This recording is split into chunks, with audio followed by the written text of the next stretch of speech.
جائے گی، مرد ایک مرتبہ فرض نماز کے بعد زور سے اور کچھ بلند آواز سے، اور عورت دھیرے سے تکبیر تشریق کہے گی، یہ واجب ہے۔ اور یہ تکبیر تشریق اب جو ہے وہ 13 ذی الحجہ کی عصر کی نماز تک چلے گی۔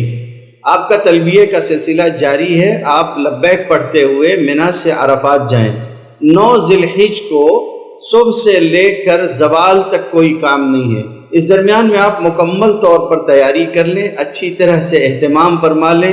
آرام کرنا ہو تو آرام کر لیجئے، اور کوئی چیز آپ کے ذمے اگر اپنے آرام یا سامان سفر سے متعلق سمجھ میں آتی ہے تو اس کا انتظام کر لیجئے۔ اب اس کے بعد جب زوال کا وقت قریب آ جائے اور ممکن ہو تو غسل کر لیں۔ ایک مسئلہ بعض حجاج نے پوچھا ہے کہ کیا احرام میں غسل کیا جا سکتا ہے؟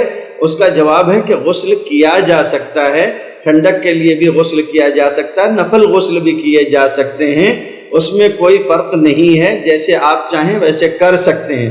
البتہ خوشبودار صابن وغیرہ یا شیمپو وغیرہ استعمال نہ کیے جائیں۔ وقوف عرفات سے پہلے غسل کرنا سنت ہے، اور یہاں اس کے مواقع ہوتے ہیں جو وہاں پر غسل خانے وغیرہ بنے ہوئے ہیں، وہاں آپ غسل کر سکتے ہیں۔ تو اگر موقع ہو تو آپ زوال سے پہلے غسل کر لیجئے۔ عرفات میں نمازوں کے مسئلے کو ایک مرتبہ سمجھ لیجئے۔ امیر الحج کے پیچھے اگر آپ نماز پڑھیں گے مسجد نمرہ میں، تو اس صورت میں دونوں نمازوں کو ظہر اور عصر کی ایک ساتھ جمع کر کے 9 ذی الحجہ کو آپ کو پڑھنی ہے عرفات میں۔ لیکن اگر آپ امیر الحج کے پیچھے نہیں پڑھ رہے ہیں تو آپ اپنے خیمے میں دونوں نمازوں کو اپنے اپنے وقت پر الگ الگ پڑھیں گے۔ جب زوال ہو جائے تو اس کے بعد آپ نماز ظہر ادا کر لیں، اور نماز ظہر ادا کرنے کے بعد وقوف عرفہ میں مشغول ہو جائیں۔ وقوف کے معنی ٹھہرنے کے ہوتے ہیں۔ وقوف عرفہ کا مطلب یہ ہے کہ عرفہ کے میدان میں کہیں بھی آپ زوال کے بعد قبلہ رخ ہو کر کھڑے ہو جائیں۔ بہتر یہ ہے کہ کھلے آسمان کے نیچے ہوں اور دعا میں مشغول ہو جائیں، ذکر اذکار میں مشغول ہو جائیں۔ جتنی دیر کھڑے رہ سکتے ہوں کھڑے رہیں، بیٹھنے کی طبیعت ہو تھک جائیں تو بیٹھ بھی سکتے ہیں۔ اور یہ بھی یاد رکھیے کہ کھلے آسمان کے نیچے اگر بہت سخت دھوپ ہے اور کھڑے نہیں ہو پا رہے ہیں تو سائے میں بھی کھڑے ہو سکتے ہیں، اس میں کوئی حرج نہیں ہے۔ اس درمیان میں آپ کو روزہ نہیں رکھنا چاہیے۔ عرفہ کے روزے کی اگرچہ کہ بہت فضیلت ہے، لیکن نبی کریم صلی اللہ علیہ وسلم نے جب حج فرمایا تو آپ صلی اللہ علیہ وسلم نے یہ روزہ نہیں رکھا تھا۔ یاد رکھیے آپ کو حج کے لیے اپنی ساری قوت جمع کر کے اور بچا کر رکھنی ہے، اس لیے آپ پوری کوشش کریں گے۔ عرفہ کے دن آپ وقوف میں مشغول رہیں، جب عصر کا وقت ہو جائے تو عصر کی نماز پڑھ لیں، کوئی جلد بازی نہ کریں۔ یاد رکھیں یہ آپ کے لیے بہت ہی اہمیت کا موقع ہے۔ آپ لا الہ الا اللہ وحدہ لا شریک لہ، تلبیہ اور اس طرح کے سارے ذکر اذکار جو بھی آپ کو یاد ہوں آپ وہ پڑھتے رہیں، اور اسی کے ساتھ ساتھ اللہ سے دعا کرتے رہیں۔ یہ موقع مغفرت کا سب سے بڑا اور سب سے بنیادی موقع ہے۔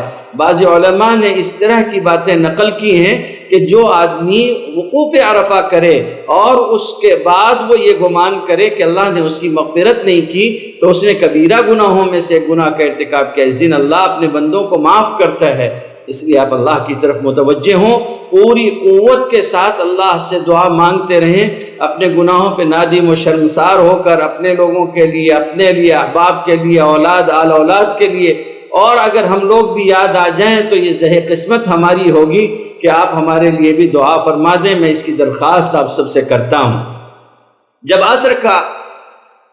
جب عصر کی نماز کا وقت ہو جائے تو عصر کی نماز پڑھ لیں۔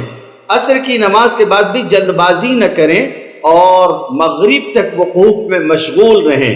یاد رکھیے کہ مغرب سے پہلے جلد بازی نہیں کرنی ہے اور مغرب کے بعد تاخیر بھی نہیں کرنی ہے۔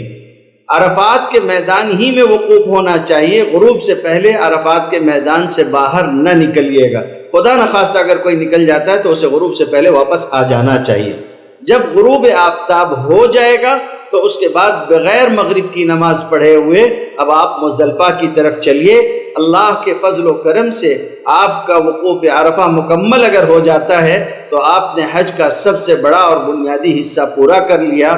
میں امید کرتا ہوں کہ آپ ان مختصر سی گزارشات کو اگر ذہن میں رکھیں گے تو آپ کے لیے وقوف عرفہ آسان ہو جائے گا۔ اللہ تعالیٰ آپ کے حج کو، آپ کے وقوف کو آسان فرمائے اور آپ کی دعاؤں میں ہم سب کو حصہ عطا فرمائے۔